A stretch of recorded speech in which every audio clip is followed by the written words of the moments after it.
এখন আপনাদেরকে যে জিনিসগুলো দেখাবো যে আমি চারাগুলো কিভাবে তৈরি করি। এখানে আগে দেখতে পাচ্ছেন একটা ছোট্ট বাকেটে আমার লাল শাকের বীজ আছে, এটা আমি নিজে হাতেই তৈরি করেছি। এটা সিজন থেকে, এটা পরে দেখাবেন। ফার্টিলাইজার আছে এখানে। এখানে দেখতেছেন তিতা করলা। তিতা করলাটা আমি বাংলাদেশ থেকে আনি, এটা অনেক ফলন হয়। এই এই এই জিনিসটা আমি আমার ঘরের ভিতরে এটা গজানোর পরে এই টেম্পারেচারে অ্যাডজাস্ট করার জন্য, আগে থেকে হার্ডি করার জন্য এটা আমার এই যে ছোটো গ্রিন হাউসে নিয়ে আসি। আমি এখানে টেম্পারেচার মেনটেন করতে পারি না, কিন্তু বাতাসটা এই গ্রিন হাউসটাতে বাতাসটা ফিরে আর কি। বাতাসটা গাছের মধ্যে না লাগলে গাছটা মরে না, যদি ফ্রস্ট না হয় আর কি। তারপরে এখানে বাংলাদেশি সিম আছে। বাংলাদেশ সিম এটা অগাস্ট মাস থেকেই এটার ফলন আসে, ফুল আসে, এবং আপনার সেপ্টেম্বরের ফার্স্ট উইকে আপনি সিম খেতেই পারবেন। এই এত সুন্দর একটা বীজের, এটা অক্টোবর শেষ পর্যন্ত হয় আর কি। এই সিমটা আপনার একটু লম্বা সময় লাগে অন্য সিমটার চেয়ে। এই সিমটা আপনার মনে করেন সেপ্টেম্বরের মাঝামাঝি হবে, কিন্তু পরিমাণে অনেক বেশি, একটা ছড়ার মধ্যে 1 পাউন্ডের মতো হয়ে যায়, এবং গ্রিন, এবং খুবই গ্রিন।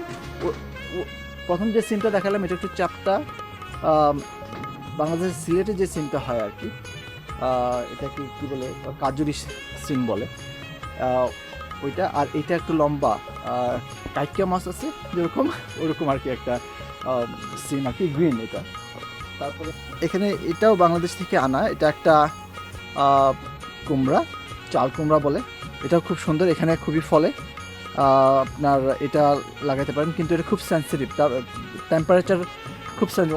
অন্যান্য গাছগুলো দেখতেছেন যেরকম বড় হয়ে গেছে, কিন্তু এই গাছগুলো সেন্সিটিভ বলে অনেকেই মারা যাচ্ছে, এই জন্য টেম্পারেচার কন্ট্রোল করা যাচ্ছে না। আর এটা হলো বাংলাদেশি ক্ষীরা, এটাও হয়, খুব সুন্দর হয়। এটা বাংলাদেশি ক্ষীরা, এই জিনিসটা নিয়ে আসছি, এটাও আপনারা চাষ করতে পারেন। এখানে আরেকটা করলা আছে, এটা এই করলাটা দেখতেছেন, এটা বাংলাদেশের বোল্টার করলা। এটা আমি নিজে চাষ করি এখানে, গতবারও আমার অনেক হয়েছে। এটা আপনারা চাষ করতে পারেন আর কি। এটা আপনারা দেখতেছেন এই লাউটা বিএডিসির লাউ। এই লাউটা কিন্তু আমাদের এইখানকার জন্য মোটামুটি ভালো অ্যাডাপ্টেবল একটা ভ্যারাইটি। আপনারা নিজেরাও বাংলাদেশ থেকে ইচ্ছা করলে আপনারা যদি আসার সময় নিয়ে আসেন, তাহলে এই লাউটা আপনারা চাষ করতে পারেন, এই বিএডিসির লাউটা। আর আমি কিছু কিছু লাউ আমি নিজের বীজ সংগ্রহ করি, বীজ লাউটা রেখে দিই। প্রথম লাউটা যেটা ধরে গাছে ওইটা রাখি একবার শেষ সিজন পর্যন্ত, ওইটাকে প্রিজার্ভ করে ওখান থেকে আমি বীজ সংগ্রহ করি। এটা বাংলাদেশি একটা লাউ। এই লাউটা আমি নিজে সংগ্রহ করে নিজেই বীজ আমি ঘরের মধ্যে রেখেছি, এবং এটা দেখেন এই জার্মিনেশন খুবই সুন্দর।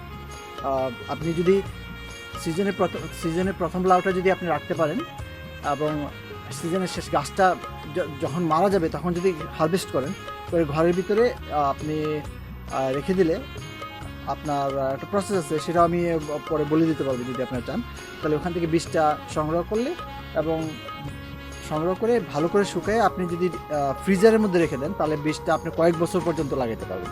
সেটা হলো আর কি, এবং জার্মিনেশন খুবই সুন্দর। এটা আমার নিজের হাতের বীজ। এই বীজটা এখানে করি, এটাও খুব ভালো। আপনার মিষ্টি কুমড়ার পাতাও চাহিদা খুব বেশি, এবং লাউ বাংলাদেশি লাউ, এটা বাংলাদেশি আমেজের জন্য মিষ্টি কুমড়াটা মানুষ খুবই পছন্দ করে এখানে আর কি, আমাদের বাংলাদেশি কমিউনিটির মধ্যে আর কি। এটা হলো লাল পুঁই শাক।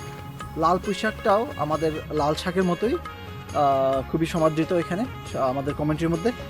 এটাও ঘরের মধ্যে বীজটা, এটা গজানোটাও একটু কঠিন, তো অন্যান্য বীজের চেয়ে এটা লম্বা সময় নেয়, এই জন্য এটা টেম্পারেচার একটু বেশি। আমি নর্মালি আমি টেম্পারেচার যখন বেশি হয় তখন এটা আমি বীজটা দিই, এবং মাঠেও লাল শাক উঠানোর পরে আমি পুঁই শাক লাগাই, এবং সেপ্টেম্বরের মাঝামাঝি এটা পুঁই শাকটা হারভেস্ট শেষ করে দিই, কারণ এরপরে টেম্পারেচার কমে গেলে পাতার মধ্যে দাগ হয়ে যায়, এই জন্য মানুষ খেতেও চায় না, নিতেও চায়। এই লাউটা জারজারি লাউটা আমার নিজের হাতে বীজ, দেখেন আপনি বীজ লাগাইছি।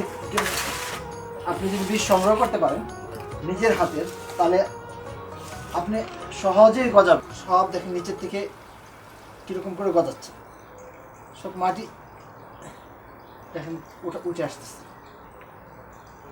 এবং মাটিটা অনেক গরম। আমি নর্মালি পলিথিন দিয়ে আমি ঢেকে দিই, তাহলে ময়েশ্চারটা থাকে আর কি ভিতরে, গরমটাও থাকে, ময়েশ্চারটাও থাকে। তারপরে এই যে মিষ্টি কুমড়া এখানে দেখেন গজাচ্ছে। সুপ্রিয় দর্শক, এতক্ষণ আমরা বীজ বিশেষজ্ঞ কৃষিবিদ কুতুবুদ্দিনের শামীমের কাছ থেকে তার নিজস্ব গ্রিন হাউসে উৎপাদিত বাংলাদেশের বিভিন্ন শাক সবজির চারা এবং তাদের জাত সম্পর্কে জানতে পারলাম। কুতুবুদ্দিনের এই দেশে শাক সবজি চাষের দীর্ঘ অভিজ্ঞতা রয়েছে। লন্ডন টিভির কৃষি বিষয়ক অনুষ্ঠান প্রবাসী চাষের পক্ষ থেকে আপনাদের সুস্বাস্থ্য ও মঙ্গল কামনা করছি।